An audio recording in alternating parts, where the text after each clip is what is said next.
Hello student, मेरे channel में आपका स्वागत है। आज मैं आपको अनुच्छेद लेखन के बारे में बता रही हूँ कि अनुच्छेद आपको कैसे लिखना है। अनुच्छेद लेखन मतलब पैराग्राफ राइटिंग। एग्जाम में जो अनुच्छेद आ रहा है वो आपको कैसे लिखना है। अनुच्छेद जो आ रहा है वो कितने शब्दों में लिखना है? 150 शब्दों में। और वो आपको कैसे लिखना है मैं आपको बताती हूँ। सबसे पहले कि अनुच्छेद क्या है। अनुच्छेद आपस में संबंध रखने वाले वाक्य समूह का नाम है। अनुच्छेद क्या है? वाक्यों का जो समूह होता है जिनका आपस में संबंध होना चाहिए। अनुच्छेद एक सुगठित वाक्य समूह होता है जिसमें विषय से बाहर कोई भी बात नहीं आने पाती। जो भी अनुच्छेद है, जिस टॉपिक पे आपको अनुच्छेद दिया गया लिखने के लिए, उसी टॉपिक पे आपको अनुच्छेद लिखना है। और कोई भी विषय से बाहर कोई भी बात आपको नहीं लिखनी है। और विषय का विस्तार भी एक बिंदु तक सीमित रहता है। दूसरे शब्दों में किसी भी सूक्ति अथवा काव्य पंक्ति के विषय में 7-8 पंक्तियां लिखना भी क्या है? अनुच्छेद लेखन कहलाता है।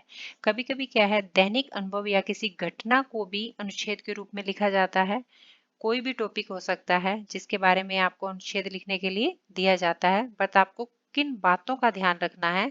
अनुच्छेद में जो वाक्य हैं छोटे छोटे तथा विषय के अनुसार आपस में जुड़े होने चाहिए। जो भी आप वाक्य लिख रहे हो वो छोटे छोटे होने चाहिए और आपस में रिलेटेड होना चाहिए। जो भी आपने एक वाक्य लिखा है, ऐसा नहीं कि एक वाक्य आपने लिखा है और फिर कोई और ही किसी और ही बारे में आप वाक्य लिख रहे हो, ऐसा नहीं लिखना है। जो भी आप वाक्य लिखोगे वो एक दूसरे से जुड़े होने चाहिए।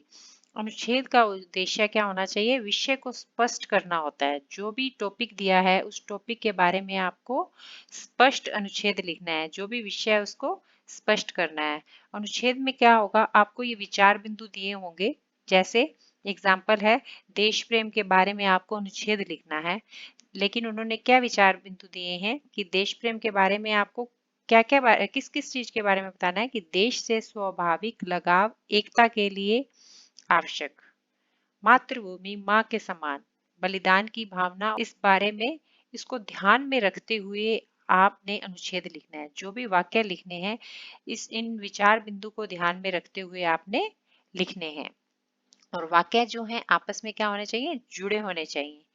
अनुच्छेद का उद्देश्य विषय को स्पष्ट करना होता है, अतः अनुच्छेद की जो भाषा है वो क्या होनी चाहिए? सरल, स्पष्ट और रोचक होनी चाहिए। भाषा एकदम सरल लिखनी है आपको। इसमें आदि से अंत तक एक ही सहज प्रवाह होना चाहिए।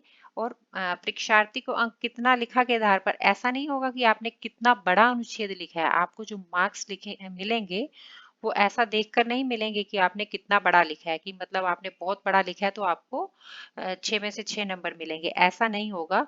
बल्कि ऐसा ऐसा मार्क किस पे डिपेंडेंट होंगे कि आपने कैसे लिखा है। कि जो भी टॉपिक दिया गया है उसके बारे में जो आपने पैराग्राफ लिखा है वो कैसा लिखा है, कितना बड़ा लिखा है, उस पे आपको नंबर नहीं मिलेंगे कि आपने कैसा लिखा है। स्पेलिंग मिस्टेक नहीं होनी चाहिए। जो भी आप वाक्य लिख रहे हो एक दूसरे से रिलेटेड होने चाहिए। भाषा जो है सरल होनी चाहिए। किसी भी तरह की मात्रा की मिस्टेक और स्पेलिंग मिस्टेक आपको नहीं करनी है।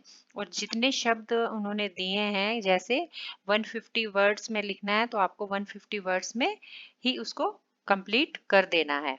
और जो भी है विचार बिंदु, उनको ध्यान में रखते हुए आपको लिखना है। कोई भी टॉपिक है, ऐसे नहीं कि कुछ भी आप लिखते ही चले जाओ, बल्कि विचार बिंदुओं को देखते हुए उससे रिलेटेड वाक्य आपको बनाकर लिखने हैं। धन्यवाद। अगर आपको यह वीडियो पसंद आए तो लाइक और सब्सक्राइब करना न भूलें।